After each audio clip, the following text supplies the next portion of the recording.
National Assembly, because we have reached the end of the road, and there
loses majority or possibly even stand down himself. He's not going to stand down himself, I don't think, but it could be that he decides he's got no other option than to have National Assembly elections again.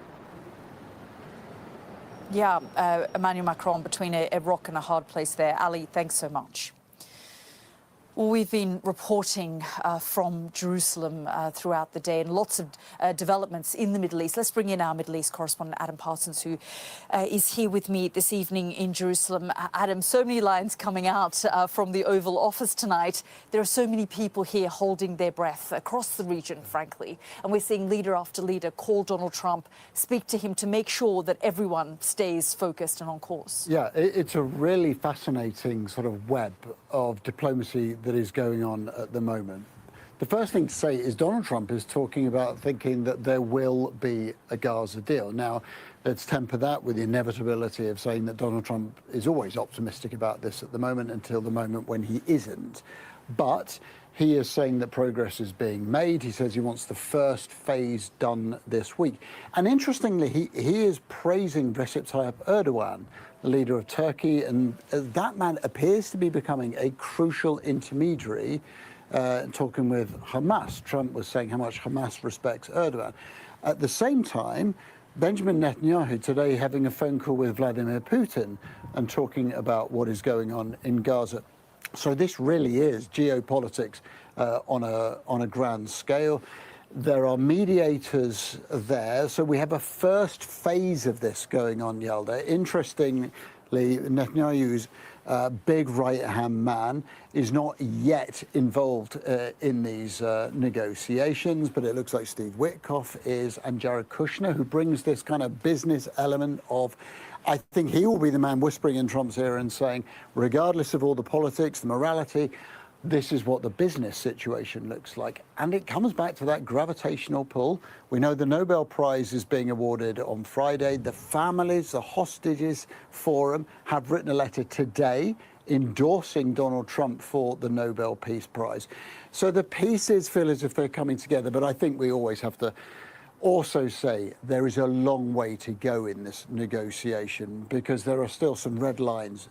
And I don't think right now anybody wants to address those. They want to look at the big, grand deal. They don't want to get into the granular details of who will run Gaza, how will Hamas be disarmed, what will Hamas's role be in the future, who will the prisoners be involved in the Palestinian side, and also the really thorny issue that clearly Hamas and the PIJ aren't sure where all the hostages are and whether they can get them all together. A lot of hurdles to cross, but it hasn't fallen down yet. Yeah, absolutely. Adam, thank you so much. And we'll be, as I said, watching the developments quite closely over the next few days. As Adam said, still a lot of hurdles, but we'll be observing, analysing and bringing you up to date. But for now, good night.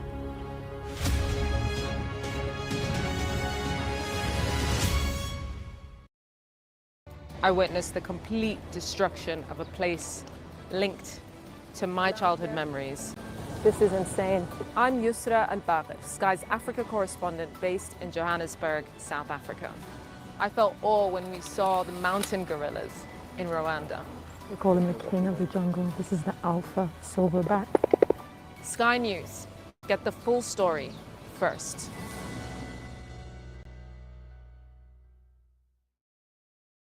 I'm Dominic Waghorn, Sky's International Affairs Editor, covering a world that seems to be unravelling.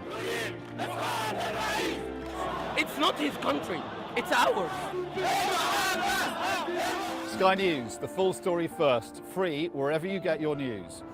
It's half an hour now past the deadline that Hamas issued, and we've now seen a third barrage of rockets coming in.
It's 10 o'clock. This is Sky News at 10. It's midnight here in Jerusalem, marking the second anniversary of the October the 7th attacks.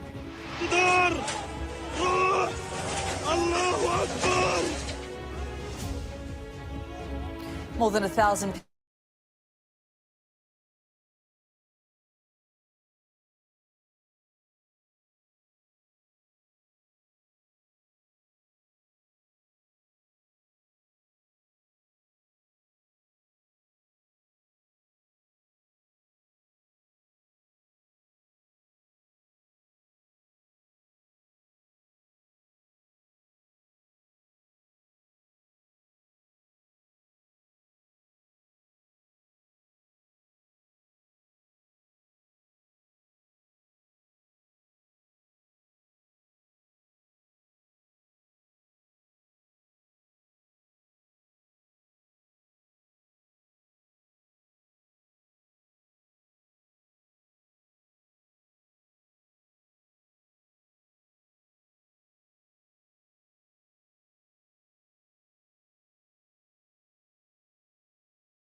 Oded Lifshitz loved his family, his home, and his piano.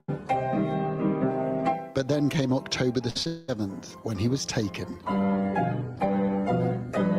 His home was burnt, and his family was torn apart, the day when everything changed.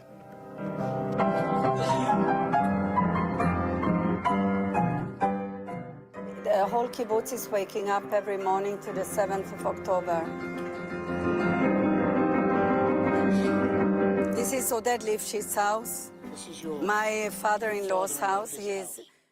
For Rita Lifshitz, the memories still ring so loudly. Her beloved father-in-law, Oded, lived here on Kibbutz Nir Oz. He was taken hostage on October 7th and held in Gaza, the land you can see from his window. This small kibbutz was overrun. More than 500 fighters came here. Oded and his wife, Yocheved, hid in their bomb shelter. Our bomb shelter rooms are made for rockets, not for terror. They shot. He's holding the handle because there is no lock. You're holding the handle to one side. Hamas is trying to open it to the other side. These are the two beds, and this is hurting the heart to see that that is what is left from a couple that's been living together for over 60 years. Yocheved was released after 16 days. Oded's body was returned earlier this year. More than a quarter of the people in this kibbutz were either killed or taken hostage. Rita was out of the kibbutz when the attackers arrived. When she came home, she was met by devastation. This is her best friend's home. Itzhak was shot, taken hostage, and later died. At the back of the home, the strong room where Itzhak took shelter. His blood is still on the floor and on the walls. Time is standing still here. The people in this kibbutz lived in the shadow of Gaza. It is there, always on the horizon. This is the view going the other way. The tents are in Gaza, the chimneys are in Israel. Across Gaza, more than 67,000 people have been killed since the October 7th attacks. A UN commission has described the war as a genocide. Saba used to live just over the border from Rita's kibbutz, but she's had to move 13 times since the war began. Saba once lived in a grand house with the trappings of wealth and success. But the last time she saw her home, it had just been bombed. Personally, I long to go back to the ruins of my house, to sit among the rubble, simply to be there. Even that would be better than this life. At least then I might find a little peace. But more recently came news. Her home had been targeted once more, and since these photos were taken, it's been targeted again. Just imagine losing your home. When they told me what had happened to mine, I spent nearly 10 days doing nothing but crying. It truly feels like your very soul is torn away when you lose your home. Your spirit leaves you. For Saba, this war is not just about what happened on October the 7th, not even about Hamas. It's about generations of struggle and anger, about feeling that Israel is oppressing the Palestinian people.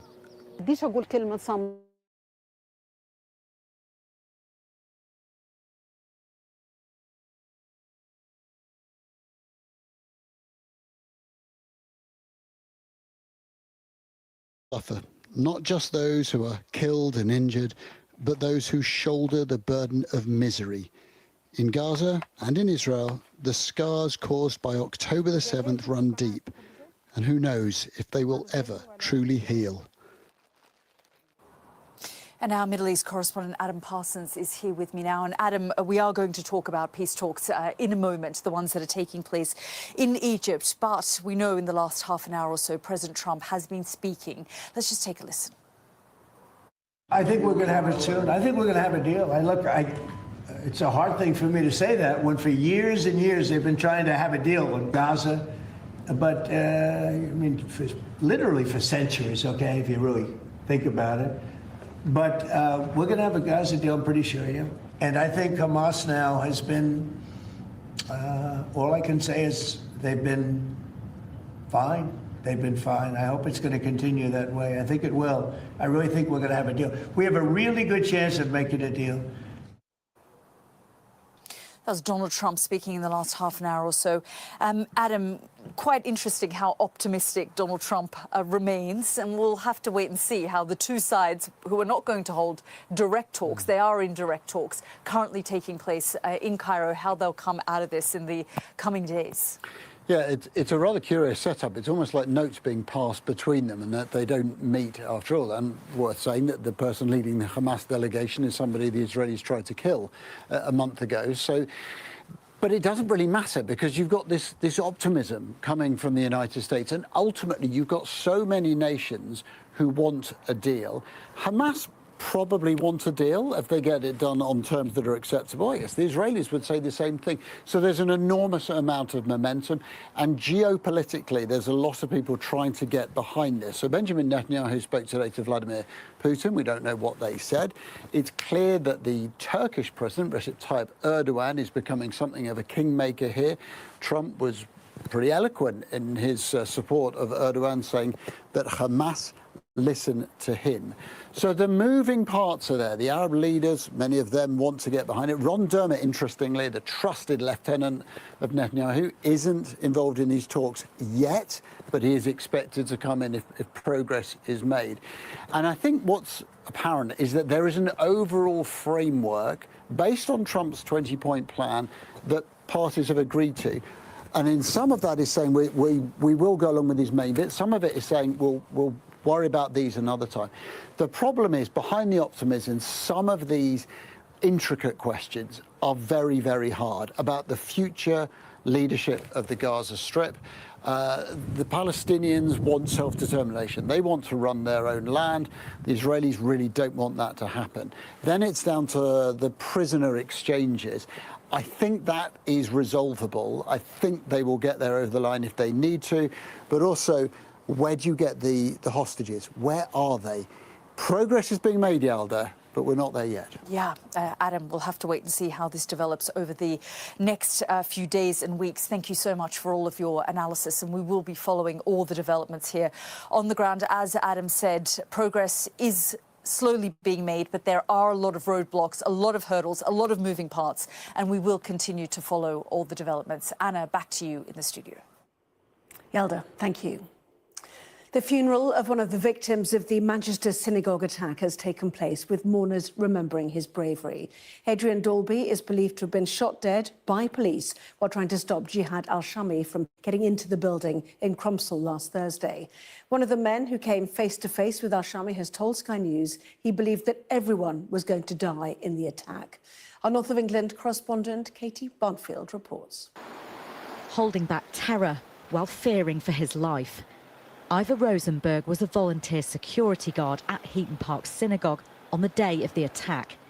He was among those barricading the door to stop Jihad al-Shami getting inside. I heard this almighty bang, and I turned around, saw the car smashed into the wall of the gate. I ran straight into the office and dialed 999 and got the police, and I was screaming at them, "We're under attack, we're under attack." And I could hear him banging on the doors, trying to get in, threatening to kill everyone. It was terrifying. Minutes earlier, he'd come face to face with the killer, telling him to leave the synagogue grounds as he was acting suspiciously. He looked at me and said, "What are you looking at?" And I said, "I don't know." And he said, "You're very brave," inside the fence. And he walked away. Everybody else, get back! But he wasn't gone for long. Minutes later, Jihad al-Shami returned in his car, ramming the gates and trying to break inside with a knife. Holding the doors with Ivor was Adrian Dalby, one of the two men who lost their lives, killed accidentally by a police bullet that came through the door. At Adrian's funeral, crowds of mourners came to pay their respects to a man now remembered as a hero. Rabbi Daniel Walker from the Heaton Park Synagogue led the service. He described Adrian Dalby as a kind and quiet man, saying he always sat in the same seat at the synagogue. He said, "When evil struck, we sought to secure the building. At that moment of need, that quiet man became a tremendously strong human. I watched him leap from his seat to close the door. He didn't run away from danger." Ivor was among the guests, attending with his friend Lawrence Abramson, the synagogue's oldest member, who also witnessed the attack. I was walking across Middleton Road to go to the shul, and I heard bang, bang, bang, the gunshot sounds, and they've been with me all the time.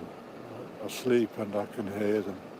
Greater Manchester Police are still questioning 4 suspects in relation to the attack, while 2 have been released without charge. We've very significantly increased both our visible and covert presence across the city region, particularly with a focus on our Jewish communities. They are now on the ground, highly visible and highly interventionist. For those who watched the terror unfold, the memories of that day are still raw. Katie Barnfield, Sky News in Manchester. A poll of Conservative Party members carried out exclusively for Sky News has found that half of members think Kemi Badenoch should not lead the party into the next election. The YouGov poll shows that the Shadow Justice Secretary, Robert Jenrick, is the favourite among Tory members to replace her. Our Deputy Political Editor, Sam Coates, reports now from the Conservative Party conference in Manchester. A party that loves its heroines. Strong, commanding, resolute. But Margaret Thatcher, not Kemi Badenoch, is the leader on a pedestal in Manchester this week. Why do you think Tory members don't want to take into the next election? So I'm getting into this JCB tractor and then I'll take it into the next one. A new exclusive poll of Tory members for Sky News reveals 50% want Kemi Badenoch gone before the next election. It also found, in a head-to-head, 39% would pick her as leader, but 46% would back one-time contender Robert Jenrick.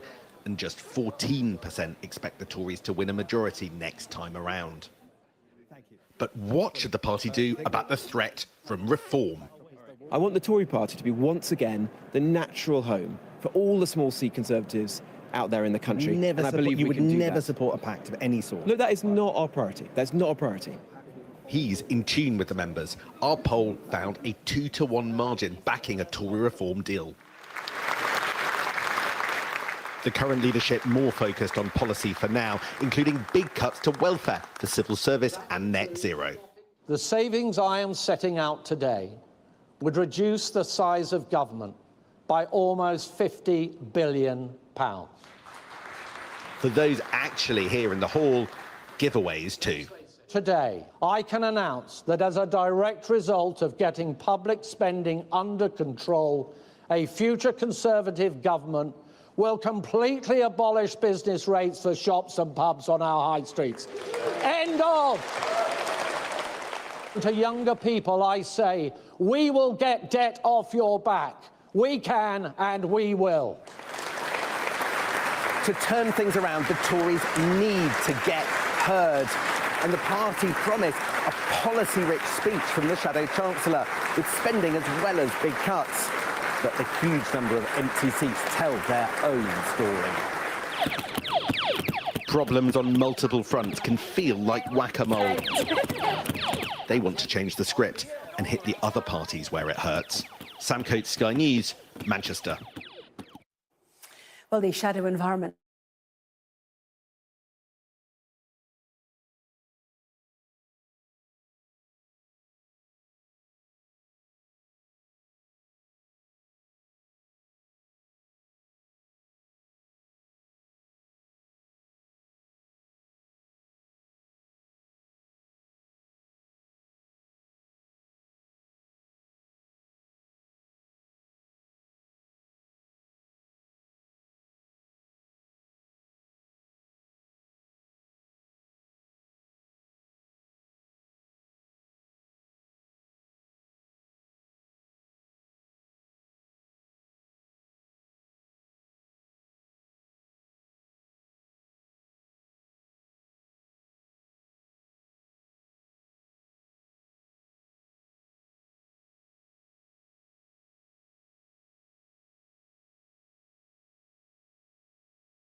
There are currently 20 babies on this ward, and a new one arrives every day. 2 have turned up just in the time that we've been here, and some won't survive. In the last 3 months, roughly 1 baby has died every 3 days here. There's been a huge cut in foreign aid, severe droughts, and now the Taliban government has restricted women's right to work and earn money. Yes, they are to blame. Every girl had her own dreams. I wanted to be a doctor. I took my responsibility for my children seriously, and I wanted to support my husband too. But the Taliban said the country is reeling from decades of conflict. Do you accept, though, if more women could work and earn money, they'd find it a lot easier to feed their babies? First of all, Afghanistan's social structure is such that most family economic responsibilities traditionally rest with men. A 5-year plan has already been announced to tackle malnutrition, unemployment and other pressing social issues, with concrete solutions being implemented across multiple sectors. There are urgent needs here, but it's already too late for some. Nasrullah and Jamila have just welcomed twins, but they're on their way to the grave of their baby Shukriya, who died just a month ago.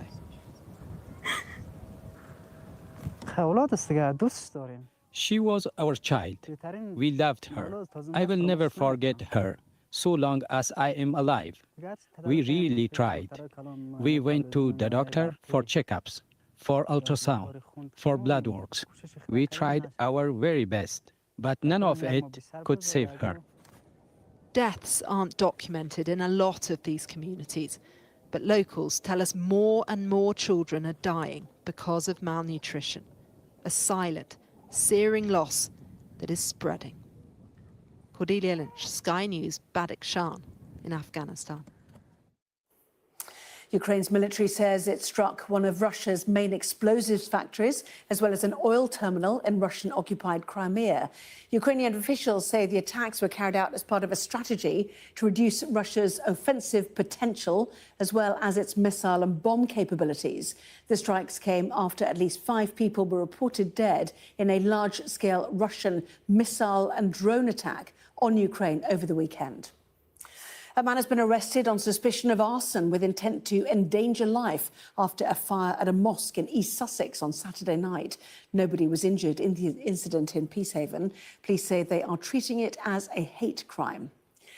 The US Supreme Court has denied Ghislaine Maxwell's request to appeal against her sex trafficking conviction. The former girlfriend of Jeffrey Epstein was sentenced to 20 years in prison for her role in luring teenage girls to be abused. Tonight, President Trump was asked if he would consider a pardon for Maxwell. He said he would have to speak to the Department of Justice. The former England captain and Rugby World Cup winner Lewis Moody says he is determined to embrace life and focus on staying positive after revealing that he's been diagnosed with motor neurone disease. His former England teammate Will Greenwood told Sky News that everyone holds him in the highest regard. We're rugby blokes and we don't say it, but you know, we love Lewis. We absolutely love him to his core. And he created a really special bond with everyone he played with and alongside. And there's very few who can do that. The Queen has led tributes to the best-selling author Dame Jilly Cooper, who has died at the age of 88 after a fall. During her 50-year career, Jilly Cooper sold 11 million copies of her book.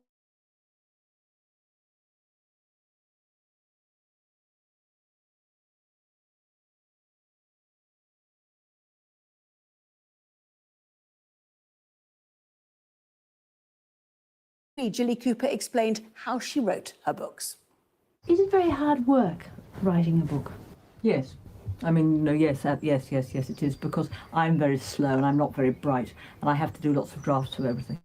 And so it is. I mean, some people write much quicker than I do. I write very slowly. I come in here about 10. I walk the dogs and I come in here, and I have this wonderful system here, which is each chapter. I had mapped my book up for, so every time I have a thought about anything or anybody says something funny, I drop it into the chapter where it might fit in. But I work in a very muddled way, and I write on backs of bus tickets and everything. She was extraordinary. She was the most fun and, as you say, the most generous and considerate.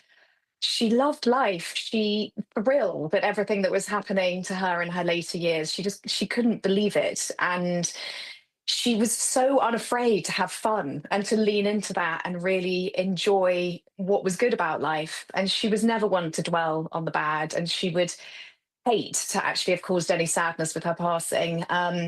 But the grief is real, and the grief is obviously particularly real for her wonderful children, Felix and Emily, who have lost not only the icon, but the woman who raised them and who they loved dearly. She will just leave such a huge hole in all of our hearts. Well, that was Sky News at 10. Coming up, we will take a first look at tomorrow's newspapers in the press preview tonight, joined by the journalist and author Ian Dunt and the former Conservative Special Advisor Salma Shah. Welcome to both of you. Among the stories we'll be discussing, this on the front of the Eye, its headline, UK Gaza protests going ahead today on the anniversary of October the 7th massacre, a Tuesday paper, of course. Back with that in just a moment.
the president to work through the details and nothing's going to go wrong when we talk about arms, when we talk about governance, that really that whole grinding, torturous process of working out details will turn out well. That seems unlikely, but nevertheless, this is about as positive as we have seen in the Middle East for the last 2 years. And the time of course, ahead of the second anniversary of October the 7th, which is the focus for the eye, pointing out that protests about the war in Gaza are due to go ahead on the very anniversary, which, you know, upset and angered so many Israelis and so many people around the world, quite frankly, with the numbers of dead, the hostages, you know, still being held in Gaza. Indeed, and I think this is just goes to show that the conflict in Gaza has had impact everywhere around the world, and there is the strength of feeling, you know, on both sides. And unfortunately, it is two sides, and that sort of tribalism has come out onto the streets of Britain. I think that one of the difficulties here that we are facing is this question around freedom of speech, right to protest, and how that actually sits with people when there is something as difficult and traumatic as the anniversary of October the 7th. And being able to balance that, being able to use the rules and laws that we have in place in order to enforce some kind of public safety whilst protecting people's right to be able to protest, I think is one of the hardest things that any government can do. And this is what we're seeing in the papers today. And the Times picks up on that as well. The Prime Minister's anger at student protests on October the 7th. He's written a piece for the Times, hasn't he? What has he said in that? Well, he uses look, the argument is a strong, pretty centrist kind of moderate argument, which is basically saying that we recognise what's happening in Gaza, we recognise, you know, the upset on both sides, we do wish you weren't protesting tomorrow. However, it is led with this word that I have to say I do wish he hadn't used, which is un-British, to call the protests un-British. I sort of feel like when you start questioning people's patriotism or their sense of country, that should be a lever that you don't reach for very easily and very quickly. In this scenario, as you just sort of outlined, people are very upset on both of those sides, and people can rightly be very upset on both of those sides. And so when people go to protest, And be upset about both as well, to be fair. Exactly, simultaneously. And in fact, lots of the, you know, most sort of decent and rational people on this subject are at the same time. So when you look at protests like tomorrow, I really wish they weren't protesting tomorrow.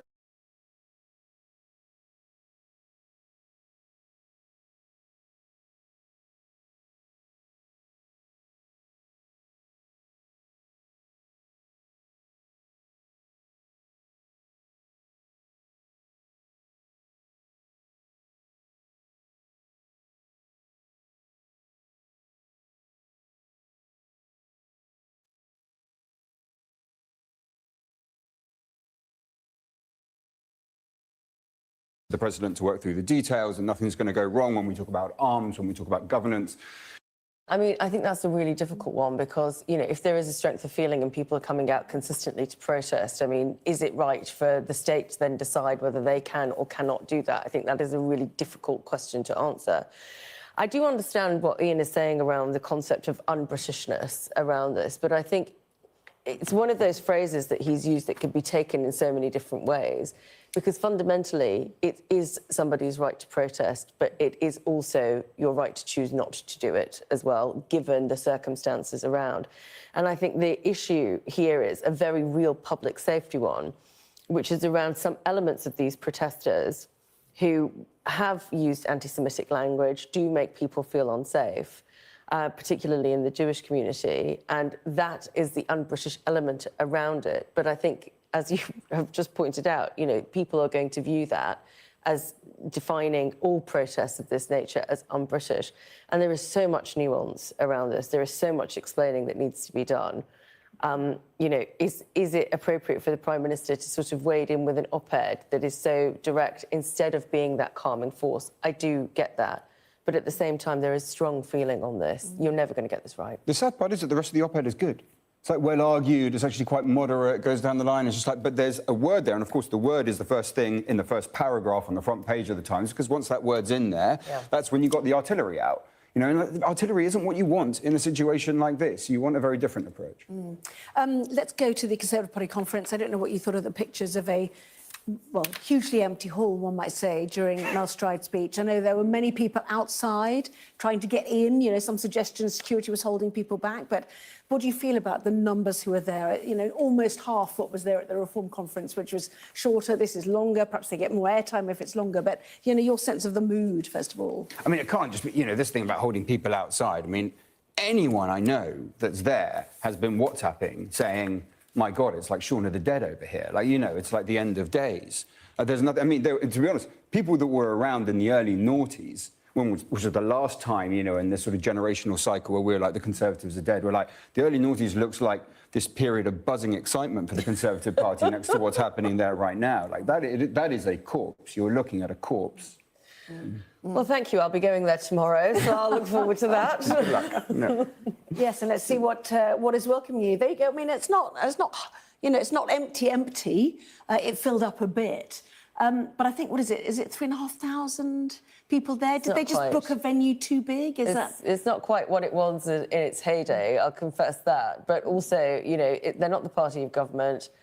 You do have another party on the right that seems to have a lot of energy. I mean, maybe we should have asked Andrew Jenkins to sing at the top of our conference, and that might have attracted a few more people. I don't know. In the meantime, we're getting policy, aren't we, which is quite interesting. Let's start with the Times, which happens to be up here, which is what we're expecting to hear on Tuesday. So this is Chris Philp, I think, isn't it, in the Times and in the Express. So what's this about? Yes, so this is the Shadow Home Secretary who will be delivering his speech tomorrow. It's actually on the front page. We'll come to that one in a minute. It's just the front page, sorry. Yeah. So he is trailing some announcements that he's making tomorrow, and it's around police powers being given. So this is Tories promised stop and search blitz in crime hotspots. Yes, is the top headline. So being given powers to stop and search anyone in the 2,000 areas of the country that have the highest crime rates. Now, this in itself is going to be incredibly controversial because stop and search itself is incredibly controversial. So people will be asking rightly what the safeguards are. But I think there is a lot to say for being able to use powers at the police disposal in order to start preventing crime. So I think I think there'll be a sort of clamour to support this policy, but it does require, I think, the right safeguards in order for it to work and for it to have the trust of people when the police are deploying it. But there are other elements of this as well, which is extension of CCTV. Which is the front page of the Daily Express. Plan for expanded use of CCTV by police to prosecute more serial shoplifters. So a blitz on scumbag store thieves is how they're billing that. Yeah, well, they're basically trying to get into what one would describe as retail policy, which is what do people actually care about? And you know, we've been here before where there's so many stories about shoplifting, the cost of business, the cost to people who work in shops in terms of, you know, the violence that they're faced with. So clearly they are trying to target something very specific and trying to focus on what actually matters to people. So this is interesting, though, because the Express doesn't have the details. It's sort of tantalising at the front. But it is about using biometric and facial ID and recognition technologies. So this, again, is something that is an innovative frontier, but is not going to be without its detractors in terms of safeguarding and ethics. Yes, I'll come on to their message to Farage in just a moment. But in the meantime, while we're on policy, let's go to the Daily Telegraph, shall we? Robert Jenrick, he would be king, one might argue, will today pledge, or tomorrow will pledge to sack activist judges in a crackdown on pro-migration bias in the judiciary. I mean, you're quite right, because what you're saying, I mean, I don't particularly agree with the stop and search policy, but it's still normal. It is retail politics. It's the kind of politics that we've had all of our lives that we get, and you hear the policy and you see who it's targeted at, and it's relatively reasonable. And then there's this from Jenrick, which is completely insane, hysterical gibberish. Like, I mean, there's what he is talking about. This is a quote, a hidden network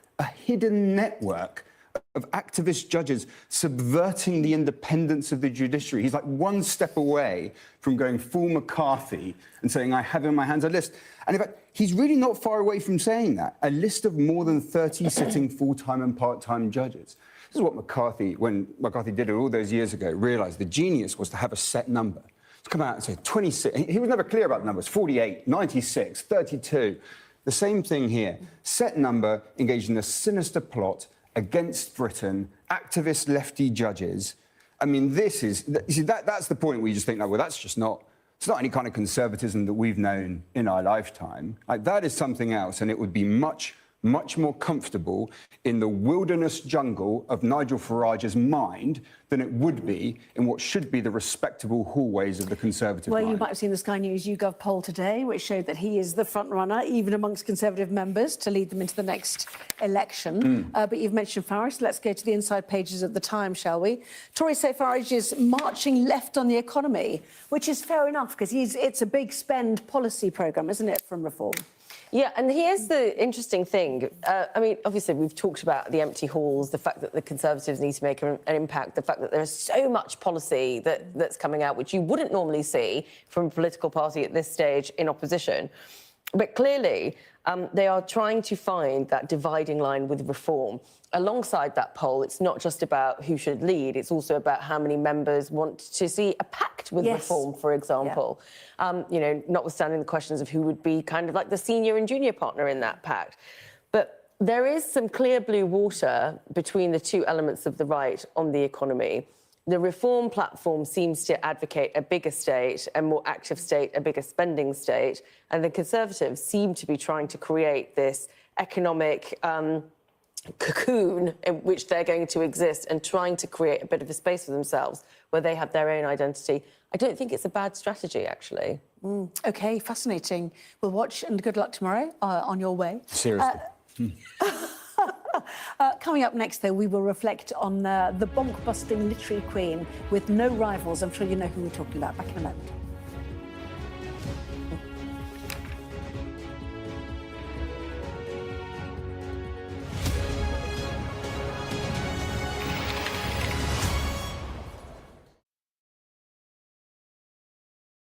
Mr. Trump, James Matthews from Sky News. Hey, James. I'm James Matthews, and I'm Sky's US correspondent, based here in Washington, D.C.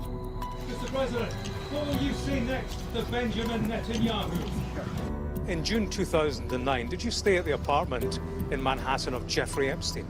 I'm not answering any questions about him. I'm Martha Kalner, and I'm Sky's US correspondent. I've interviewed some of America's most recognisable politicians.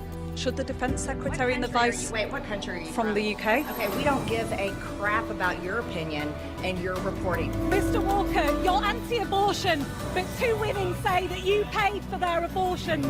Are you a hypocrite, sir? Connor, what did you say to the president? What did you say? We had a great meeting. He was a great man. I'm David Blevins, one of Sky's US correspondents based in Washington, D.C. David Blevins from Sky News. Fire chiefs say that they're really stretched to the limit and running out of water. What have you got to say to that?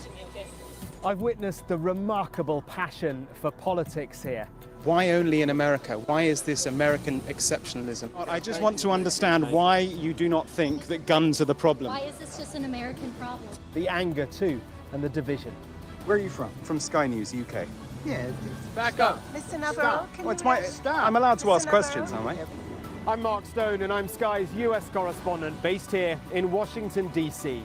Vladimir Putin calls you outstanding, Mr. Musk. Has your ego and ignorance, sir, cost Ukrainian lives? David Cameron needs to worry about his own country, and frankly, he can kiss my ass. Mr. Patel, did you endanger public safety when you said the killer was in custody? Free wherever you get your news. What words do you have for Harry Dunn's family today? Have a nice day. Do you fear a fourth indictment? Liberation Day. By popular demand, Wow. here we are. Donald Trump. It is quite the story. Wherever it goes, on Trump 100, we go with it.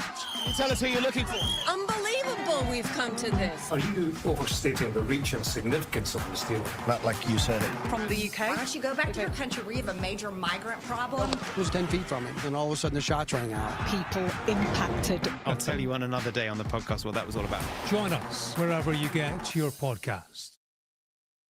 I want to start the programme today with a name, a story that I can't get out of my head. The campaign has now started. This is your chance. Tell people this is the politics hub. It's not correct. The tax burden is projected to go up. No, but I'm not. This is my interview. Look, this is ridiculous. No one does care about us. I'm really interested in that. On the politics hub, we like to push the boundaries. He's got the majority. The question is, what is he going to do with it? I witnessed the complete destruction of a place linked to my childhood memories. This is insane. I'm Yusra Al-Bagher, Sky's Africa correspondent based in Johannesburg, South Africa. I felt awe when we saw the mountain gorillas in Rwanda. We call him the king of the jungle. This is the alpha silverback. Sky News, get the full story first.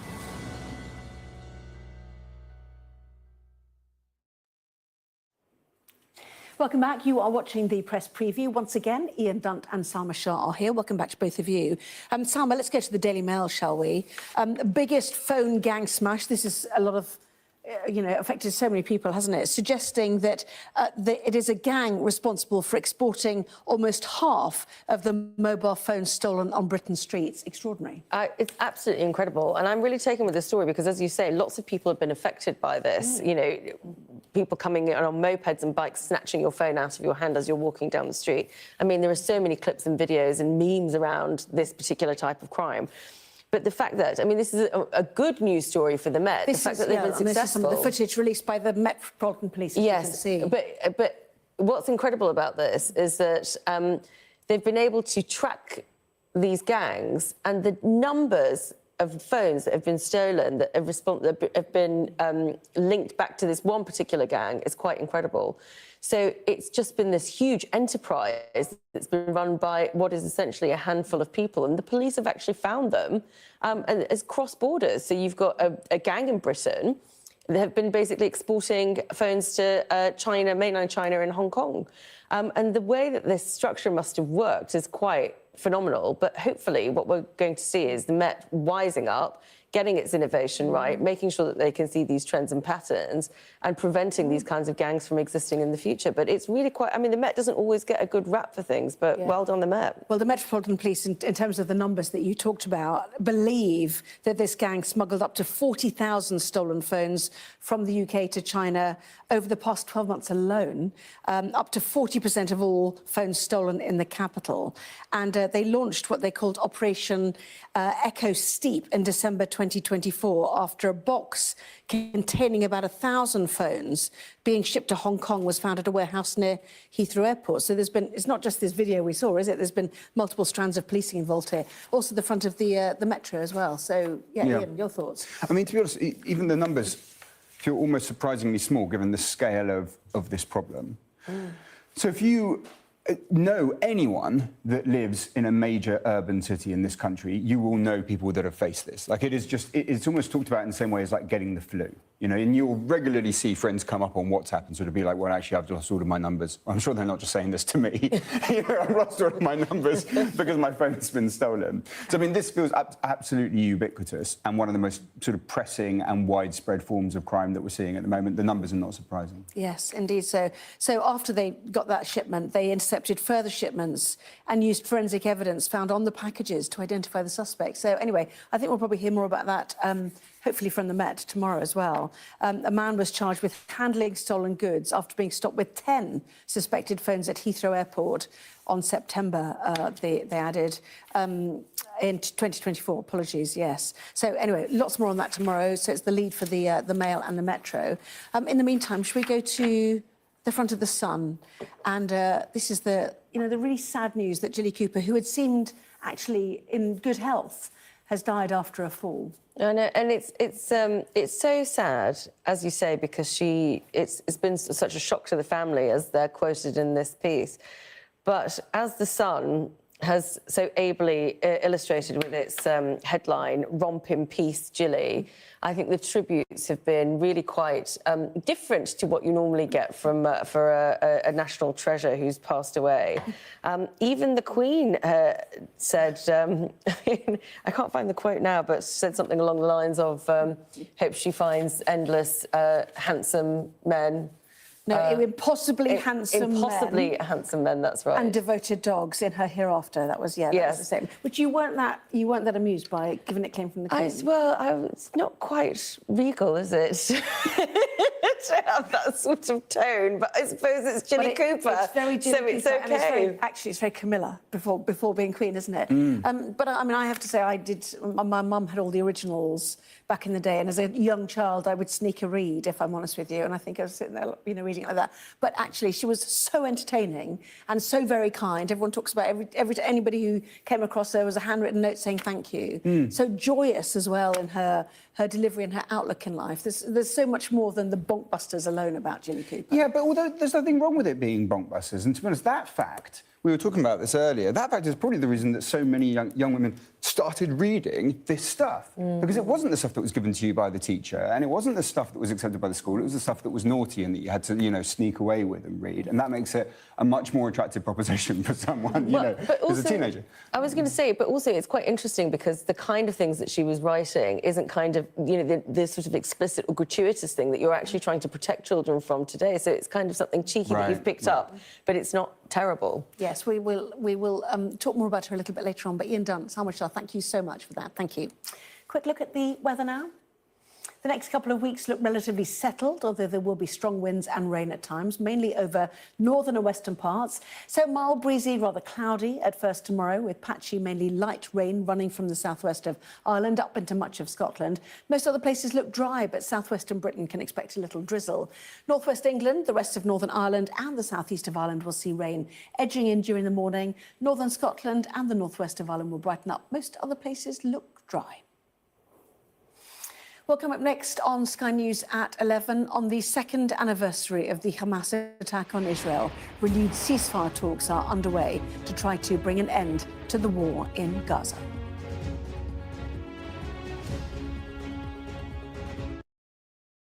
I'm Dominic Waghorn, Sky's International Affairs Editor, covering a world that seems to be unravelling. It's not his country, it's ours. Sky News, the full story first, free wherever you get your news. It's half an hour now past the deadline that Hamas issued, and we've now seen a third barrage of rockets coming in.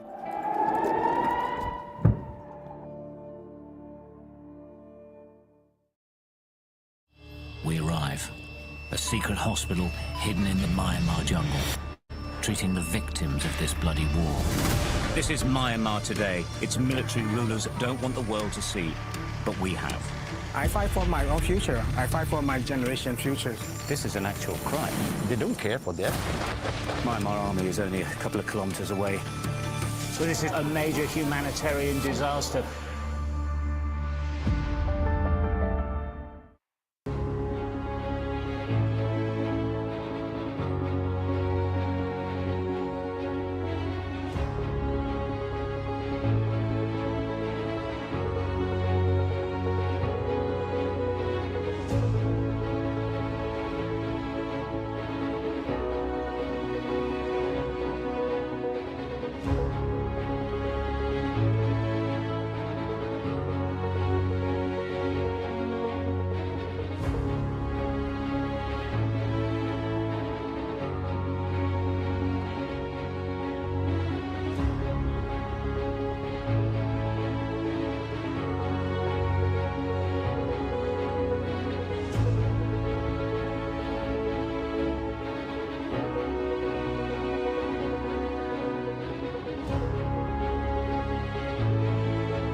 It's 11 o'clock. This is Sky News' extended press preview, our top story.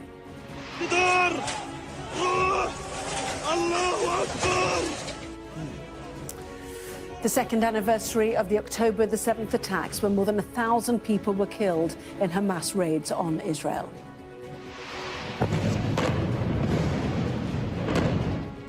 The attack prompted an ongoing conflict in Gaza in which thousands of people have lost their lives.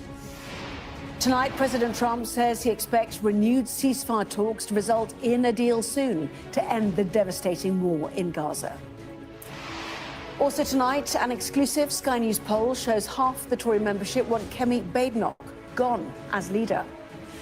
The Met Police say they've carried out their biggest ever bust of phone theft gangs. And the Queen leads tributes to the author Dame Gilly Cooper, who has died at the age of 88. Well, over the next hour, we will be discussing today's news with art reviewers Ian Dunt and Salma Shah. And later we'll have a full run-through for you of tomorrow's front pages.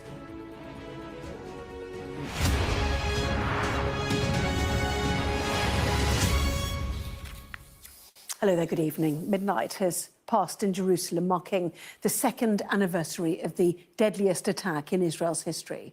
On October the 7th, 2023, Hamas-led militants killed 1,200 people and abducted 251 others in the attack.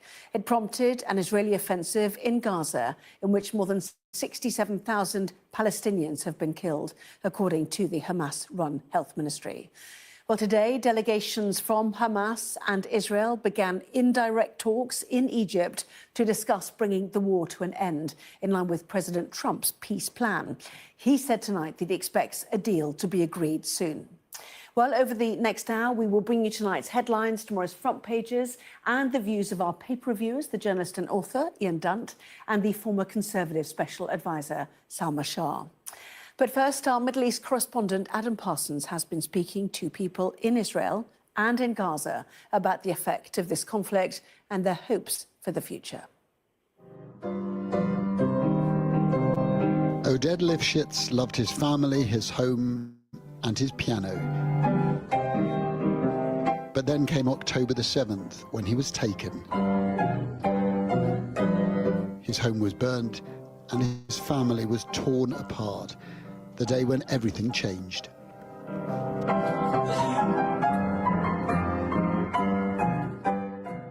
The whole kibbutz is waking up every morning to the 7th of October. This is Oded Lifshitz's house, my father-in-law's house. He is. For Rita Lifshitz, the memories still ring so loudly. Her beloved father-in-law, Oded, lived here on Kibbutz Nir Oz. He was taken hostage on October 7th and held in Gaza, the land you can see from his window. This small kibbutz was overrun. More than 500 fighters came here. Oded and his wife, Yocheved, hid in their bomb shelter. Our bomb shelter rooms are made for rockets, not for terror. They shot. He's holding the handle because there is no lock.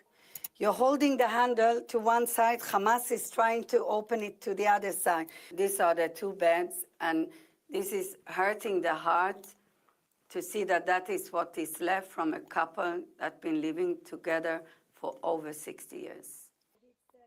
Yocheved was released after 16 days. Oded's body was returned earlier this year. More than a quarter of the people in this kibbutz were either killed or taken hostage. Rita was out of the kibbutz when the attackers arrived. When she came home, she was met by devastation. This is her best friend's home. Itzhak was shot, taken hostage, and later died. At the back of the home, the strong room where Itzhak took shelter. His blood is still on the floor and on the walls. Time is standing still here. The people in this kibbutz lived in the shadow of Gaza. It is there, always on the horizon. This is the view going the other way. The tents are in Gaza, the chimneys are in Israel. Across Gaza, more than 67,000 people have been killed since the October 7th attacks. A UN commission has described the war as a genocide. Saba used to live just over the border from Rita's kibbutz, but she's had to move 13 times since the war began.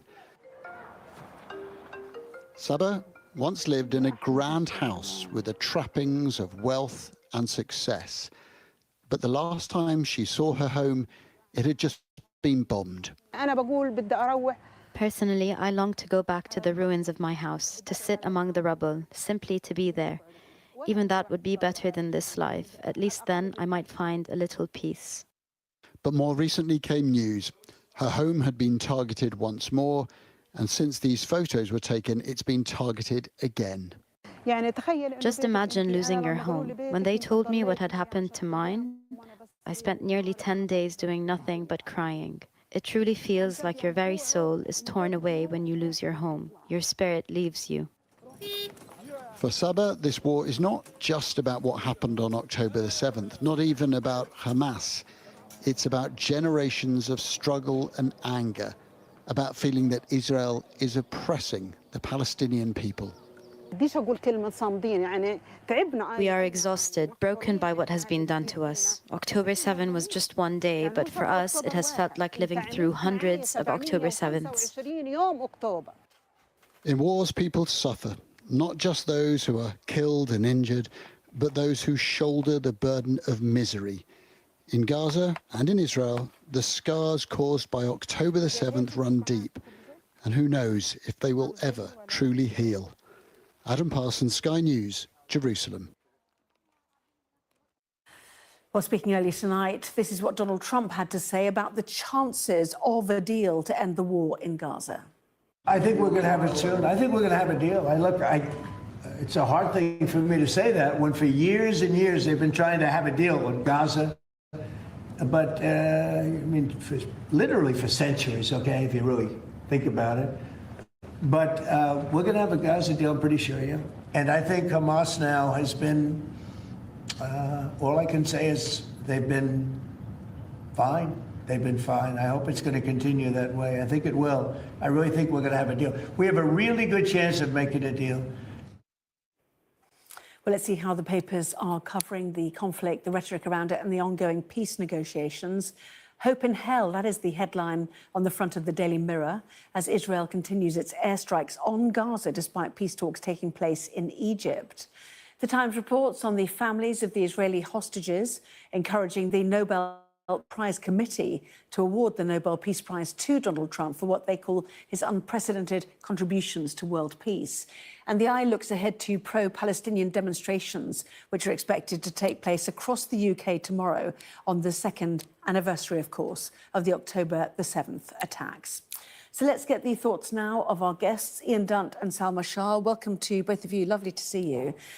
So October the 7th tomorrow, and today we know that in the Egyptian Red Sea resort of Sharm el-Sheikh, finally indirect talks began on this Trump plan, effectively. Hope for a quick conclusion, he sees, but the front page of the Daily Mirror shows that the bombing in Gaza continues. Defensively, Israel has now said, and they're limiting it as far as they can.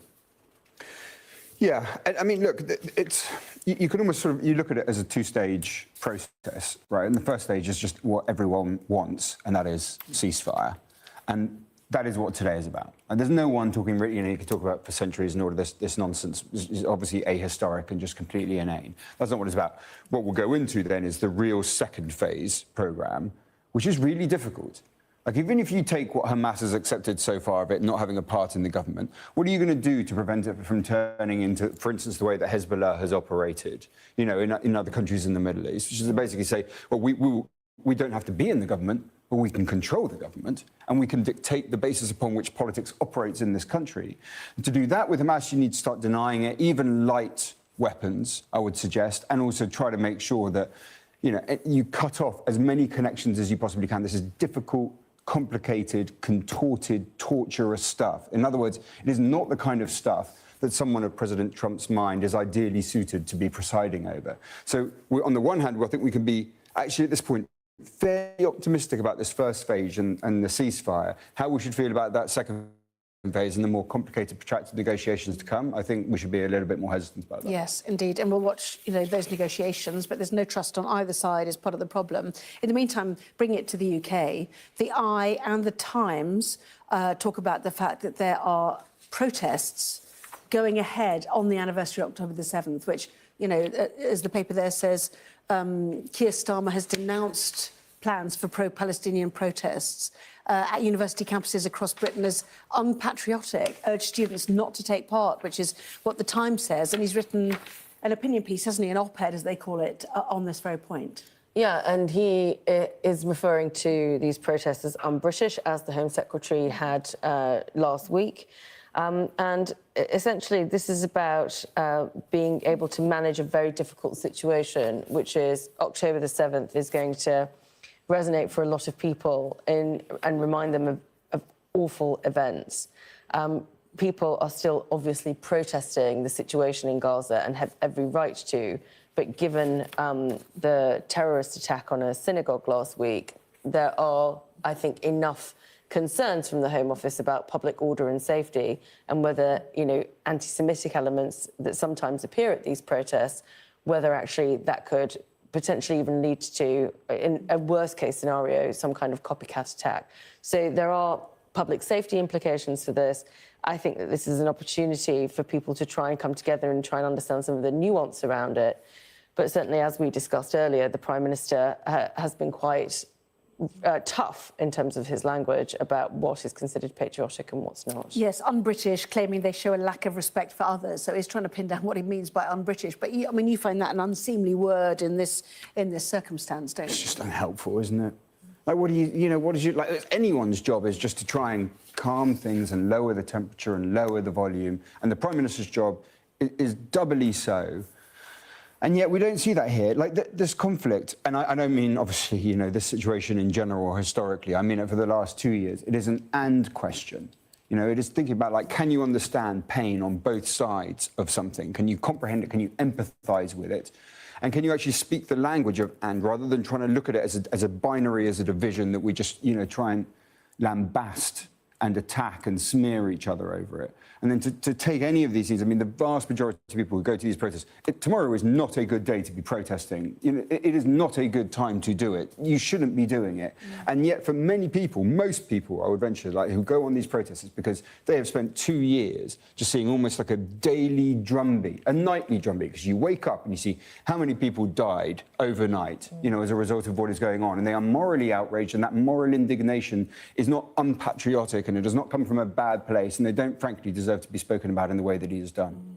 Well, Hamas has said negotiations will focus on the first stage of a ceasefire. I know you talked about the future issues, including the partial withdrawal of Israeli forces, as well as the release of hostages held by the militants in Gaza. 48, it is thought, remaining, of whom about 20 are believed to be alive. No doubt their families will be back in Hostages Square in Tel Aviv. And the Times has a story that hostage families now support Trump's Nobel Prize bid. He's made no secret, obviously, as the paper points out, that he's very keen to see himself forward. I think it's this month, isn't it, that the nominations start coming through? I mean, obviously I find that just a completely preposterous idea. But the thing is, look, if this stuff works out, you can make him Santa Claus for all anyone cares. This is the thing that we want to happen, and on the basis of it, if that works to create some kind of incentive to put pressure on Netanyahu and Hamas at the same time, then you would happily take it. That's fine. But we are that just seems like a million miles away from the kind of conversation that we need to be having tonight. Yeah, and I do want to pick up on that, but do you want to put the other half of this double-page spread, which is that the Times has seen Israel's plan B for Hamas, should this fail, with the headline, "Deportation or Death is Israel's plan B." So what have they managed to find out? So, yes, I mean, and this doesn't bode well for the negotiations, given that the Israeli plan B seems to be pretty full on. So it would be a three-phase plan that would involve the deployment of additional Israeli battalions to complete a total occupation of Gaza. It would move Palestinians into 5 military zones that are cordoned off, which would be known as sterile zones, and cleared until there was zero Hamas presence, according to what the Times has seen. So these